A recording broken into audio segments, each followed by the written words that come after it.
کلیات کنہیا لال کپور میں سے انتخاب۔ جانا حاتم طائی کا سنو مین کی تلاش میں۔ حاتم طائی جب اپنے 7ویں سفر سے گھر لوٹا تو مسز حاتم طائی اسے دیکھ کر پہلے تو ہنسی اور پھر رونے لگی۔ یہ ماجرا دیکھ کر حاتم طائی بہت حیران ہوا اور اپنی اہلیہ کو مخاطب کر کے کہنے لگا، اے نیک بخت، سچ سچ بتا، دل کی بات زبان پر لا کہ تو مجھے دیکھ کر ہنسی کس لیے اور روئی کیوں؟ مسز حاتم طائی نے جواب میں کہا، ہنسی تو اس لیے کہ اتنی مدت کے بعد تمہاری شکل دیکھنا نصیب ہوئی، اور روئی اس لیے کہ جب سے ہماری شادی ہوئی ہے تم ایک دن بھی میرے پاس نہیں رہے، ہمیشہ اغیار کی خاطر جنگلوں اور صحراؤں کی خاک چھانتے رہے۔ حاتم طائی نے جب بیوی کی یہ شکایت سنی تو پہلے تو خوب کھل کھلا کر ہنسا اور پھر یک لخت سنجیدہ ہو گیا۔ اے نیک بخت، حاتم طائی نے روٹھی رانی کو مناتے ہوئے کہا، کیا تجھے معلوم نہیں کہ کامیاب ازدواجی زندگی کا راز اس میں ہے کہ جہاں تک ممکن ہو خاوند اور بیوی ایک دوسرے سے دور رہیں، نہیں تو نوبت گالی گلوچ اور لڑائی جھگڑے سے ہوتی ہوئی طلاق تک پہنچتی ہے۔ رہا تمہارا یہ وہم کہ میں ہمیشہ اپنوں کی بجائے دوسروں کے کام آیا ہوں، تو اس ضمن میں ایک شعر سن اور ہو سکے تو اسے سمجھنے کی کوشش کر۔ وہ شعر ہے، پہلے تو فنا کا درجہ ہے اور بعد بقا بھی ملتی ہے، وہ جینے کا نام نہ لے جو مرنے کو تیار نہیں۔ مسز حاتم نے شعر سن کر برجستہ کہا، سبحان اللہ، آفرین ہے تم پر اگر یہ شعر تمہارا ہے، اور اگر کسی اور کا ہے پھر بھی تم پر آفرین ہے کہ شاعر نے ضرور تمہیں دھیان میں رکھ کر یہ شعر کہا ہوگا۔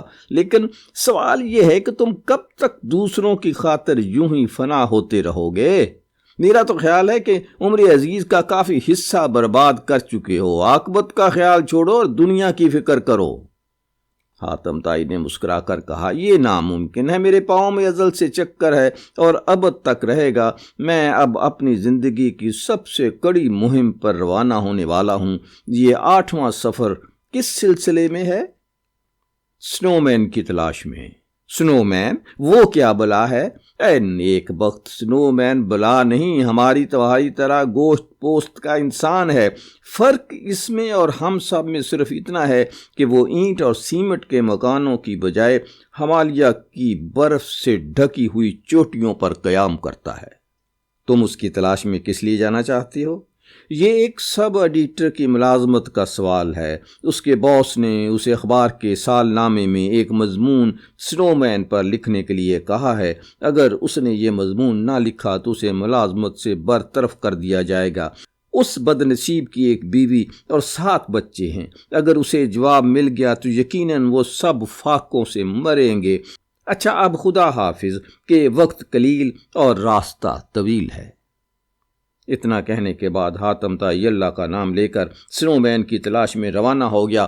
کھیتوں، مرغزاروں سے گزرتا، جنگلوں اور بیابانوں کی خاک چھانتا وہ ایک صحرائے لق و دق میں پہنچا، جہاں اس کی ملاقات ایسے شخص سے ہوئی جنہوں نے اپنے چہروں پر آہنی خول چڑھا رکھے تھے اور جن کے آس پاس عجیب و غریب آلات اور مشینیں بکھری پڑی تھیں۔ حاتم طائی یہ منظر دیکھ کر دنگ رہ گیا۔ اس نے ان کے قریب جا کر کہا، اے صاحبو، یہ کیا مذاق ہے؟ ٹھیک ٹھاک بتاؤ کہ تم لوگ کون ہو اور یہاں کیا کر رہے ہو؟ ان میں سے ایک نے جواب میں کہا، اے نوارد، تمہیں یقین آئے یا نہ آئے، ہم آدم زاد ہیں اور ایک نئے بم کو چلانے کا تجربہ کرنے کے لیے اس صحرا میں آئے ہیں۔ حاتم طائی نے لا حول پڑھتے ہوئے کہا، صاحبو، میری مانو تو اس حماقت سے باز آؤ اور واپس اپنے ملک چلے جاؤ۔ نئے بم بنانے اور چلانے سے یہ کہیں بہتر ہے کہ انسان کسی کی بگڑی بنائے اور جہاں اچھی بات رک گئی ہو وہاں سے اسے آگے چلائے۔ معلوم ہوتا ہے کہ فلسفی ہو یا سر پھرے، ورنہ ایسی بہکی باتیں نہ کرتے۔ خاموش، تم شاید جانتے نہیں کہ میرا نام حاتم طائی اور پیشہ خدمت خلق ہے۔ تو جاؤ خدمت خلق کرو، ہم سے خواہ کیوں الجھ رہے ہو؟ حاتم نے اس شخص کی عقل کا ماتم کرتے ہوئے ایک شعر پڑھا اور وہاں سے آگے چلا۔ متواتر 7 دن اور 7 راتیں چلنے کے بعد وہ ایک شہر میں پہنچا۔ رات ایک ہوٹل میں بسر کرنے کا ارادہ کیا۔ ہوٹل کے ایک بیرے نے اسے بتایا کہ رات کے وقت ایک اڑن تشتری شہر کے اوپر پرواز کرتی ہے کہ جس کی حیت اور رفتار دیکھ کر بچے چیخنے لگتے ہیں اور بزرگ لحافوں میں گھس جاتی ہیں۔ حاکم شہر نے 10,000 روپے کا انعام اس شخص کو دینا منظور کیا ہے جو اس اڑن تشتری کا پتہ چلائے۔ حاتم نے پورے وثوق سے کہا، میں اس تشتری کا راز تشت از بام کر سکتا ہوں۔ چنانچہ اسی رات ایک ہوائی جہاز میں بیٹھ کر حاتم اڑن تشتری کی کھوج لگانے کے لیے روانہ ہوا۔ کافی عرصہ فضا میں چکر کاٹنے کے بعد حاتم کو ایک چمکتی اور اڑتی ہوئی چیز نظر آئی۔ اس نے ہوائی جہاز کا رخ اس کی طرف پھیر دیا۔ متواتر 2 گھنٹے کے تعاقب کے بعد حاتم کو پتہ چلا کہ وہ چاند کا تعاقب کرتا رہا ہے۔ حاتم کو اپنی غلطی پر بہت افسوس ہوا کہ خام خواہ اتنا وقت ضائع کیا۔ وہ مایوس ہو کر لوٹنے کا ارادہ کر رہا تھا کہ دفعتاً کوئی چیز اس کے جہاز میں گری۔ حاتم نے غور سے دیکھا، وہ ایک چکور تھا۔ معلوم ہوتا تھا کہ اڑتے اڑتے تھک گیا ہے۔ حاتم نے چکور کو اپنے بڑے کوٹ کی جیب میں ڈالا اور نیچے اترا۔ دوسرے دن اس نے حاکم شہر کی خدمت میں چکور پیش کرتے ہوئے کہا، عالیجا، جسے آپ غلطی سے اڑن تشتری سمجھ رہے ہیں وہ دراصل چکور ہے کہ روز ازل سے چاند کا عاشق ہے۔ 10,000 روپے 2 سنہری تمغے انعام میں پائے اور وہاں سے منزل مقصود کی طرف روانہ ہوا۔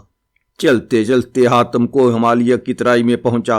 رات ایک درخت پر بیٹھ کر کاٹی۔ صبح اس کی ملاقات ایک شرپا سے ہوئی۔ شرپا نے حاتم تائی کو سمجھاتے ہوئے کہا، سنو مین کی تلاش بے سود ہے۔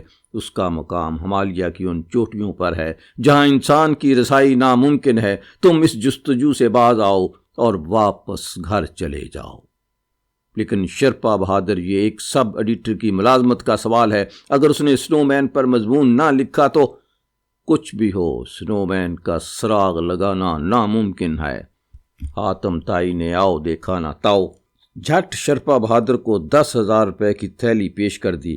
شرپا نے مسکرا کر کہا، میں تمہاری مدد کرنے کے لیے تیار ہوں۔ حاتم تائی اور شرپا نے 3 کیمپ قائم کرنے کا فیصلہ کیا۔ پہلا 10,000 فٹ، دوسرا 20,000 فٹ اور تیسرا 25,000 فٹ کی بلندی پر۔ انہوں نے آکسیجن سلنڈر، وائرلیس سیٹ، برف کو کاٹ کا راستہ بنانے کے کلاڑے وغیرہ خریدے۔ 1 دن دوسرے کیمپ میں آرام کرنے کے بعد وہ تیسرے کیمپ کی طرف روانہ ہوئے۔ ابھی مشکل سے 1,000 فٹ کا فاصلہ طے کر پائے تھے کہ طوفان میں گھر گئے۔ برف پڑنے لگی۔ سرد ہوا کے تیز اور تند جھونکوں نے اوسان خطا کر دیے۔ خون منجمد ہونے لگا۔ حاتم نے طوفان کو مخاطب کرتے ہوئے کہا، اے کہرے ہمالیات، تو کیوں خام خواہ ہم سے جنگ کرتا ہے اور ہمارا قافیہ تنگ کرتا ہے؟ شرپا نے ازرہ مذاق حاتم سے کہا، اے حاتم، یہ طوفان تمہارا قافیہ کیا تنگ کرے گا؟ تمہارا قافیہ تو پہلے ہی تنگ ہے کہ سوائے حاتم کے حاتم کا کوئی قافیہ ہی نہیں۔ تم نے غلطی یہ کی کہ موسم کی جانچ پڑتال کرنے والوں کی پیش گوئی پر یقین نہ کیا اور سوچے سمجھے بغیر دوسرے کیمپ سے چل نکلے۔ 1 گھنٹے کے بعد طوفان تھما۔ حاتم اور شرپا تیسرے کیمپ تک پہنچنے میں کامیاب ہو گئے۔ دوسرے دن حاتم نے وائرلیس پر یہ اعلان سنا کہ 3 دن کے لیے موسم خوشگوار رہے گا۔ اس نے یہ موقع غنیمت جانا اور شرپا کو ساتھ لے کر سنو مین کی تلاش میں نکلا۔ چاروں طرف گھنا جنگل تھا، ہر طرف برف ہی برف نظر آتی تھی۔ چرند پرند، آدم زاد، پری زاد کا کوسوں تک نشان نہ تھا۔ انہوں نے جنگل کا کونا کونا چھان مارا، لیکن اس بھلے مانس یا بن مانس کا کہیں پتہ نہ چلا۔ آخر تھک ہار کر شرپا نے کہا، اے حاتم، معلوم ہوتا ہے کہ بیچارہ سنو مین اللہ کو پیارا ہو گیا ہے۔ تو پھر ہمیں واپس چلنا چاہیے۔ اگر زیادہ عرصہ یہیں ٹھہرے تو ہم بھی اللہ کو پیارے ہو جائیں گے۔ لیکن اس سب ایڈیٹر کا کیا ہوگا؟ زیادہ سے زیادہ اسے ملازمت سے جواب مل جائے گا۔ جواب؟ تم بڑے بے رحم ہو اور یہ بھی نہیں جانتے کہ اس کمبخت کی 1 بیوی اور 7 بچے ہیں۔ میں اپنی 7 بیویوں اور 1 بچے کے متعلق سوچ رہا ہوں۔ تم بڑے خود غرض ہو۔ آخر تم چاہتے کیا ہو؟ تلاش جاری رکھی جائے۔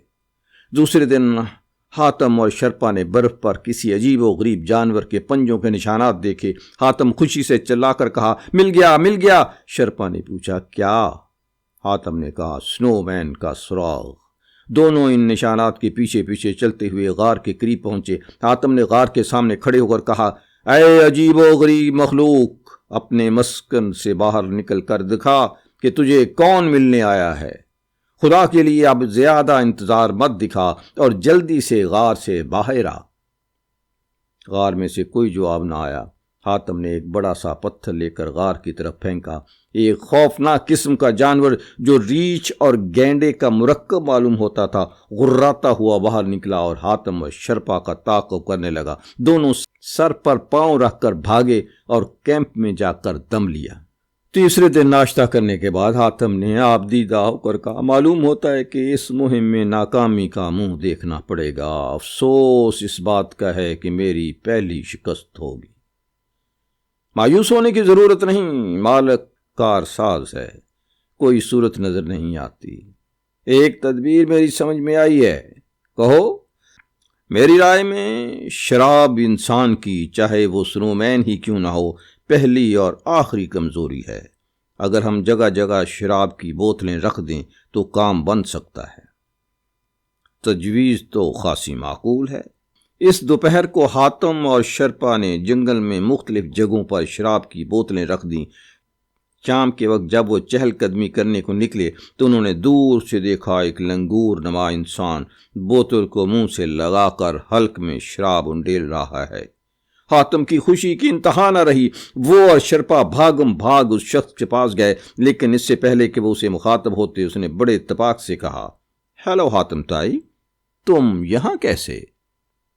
حاتم تائی نے حیران ہوتے ہوئے جواب دیا، ہیلو سنو مین، تو گویا تم مجھے جانتے ہو؟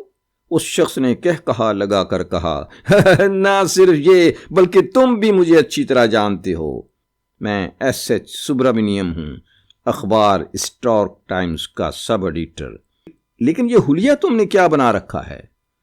تمہارا اشارہ لنگور کی کھال کی طرف ہے جو میں نے پہن رکھی ہے۔ یہ جتن تو سنو مین کو دھوکہ دینے کے لیے کیا گیا ہے۔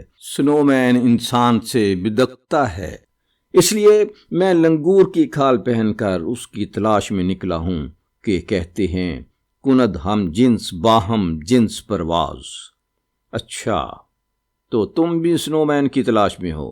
ہاں، بات دراصل یہ ہوئی کہ جب 2 مہینے انتظار کرنے کے بعد تمہاری کوئی خبر نہ ملی تو میں نے سوچا کہ خود ہی چل کر سنو مین کا سراغ لگایا جائے۔ تو کچھ پتہ چلا؟ ابھی تک تو کچھ سراغ نہیں ملا۔ تو پھر ملازمت سے جواب مل جانا یقینی ہے، یہ تو بہت برا ہوگا۔ کیا کیا جائے، کوئی چارہ نہیں۔ اس اسنا میں شرپا بالکل خاموش کھڑا رہا۔ یک لخت اس نے شری ایس ایچ سبرامنیم اور حاتم تائی کی طرف دیکھتے ہوئے کہا، اے صاحبو، میری مانو تو کام اب بھی بن سکتا ہے۔ حاتم نے پوچھا، کیسے؟ شرپا بولا، لنگور کے بھیس میں شری ایس ایچ سبرامنیم اچھے خاصے سنو مین نظر آتے ہیں، کیوں نہ اس لباس میں اس کی چند تصاویر لی جائیں اور انہیں سنو مین کے روپ میں پیش کیا جائے۔ رہے پنجوں کے نشانات، وہ کسی بھی جانور کے لیے جا سکتے ہیں۔ وہ مارا! حاتم نے خوشی سے ناچتے ہوئے کہا، آفرین آفرین! شری ایس ایچ سبرامنیم نے نعرہ لگایا۔ چنانچہ لنگور کے بھیس میں شری ایس ایچ سبرامنیم کی متعدد تصویریں کھینچی گئیں۔ ایک عجیب و غریب جنگلی جانور کے پنجوں کے نشانات کی فوٹو لی گئی اور تینوں خوشی خوشی اپنے اپنے گھر واپس آئے۔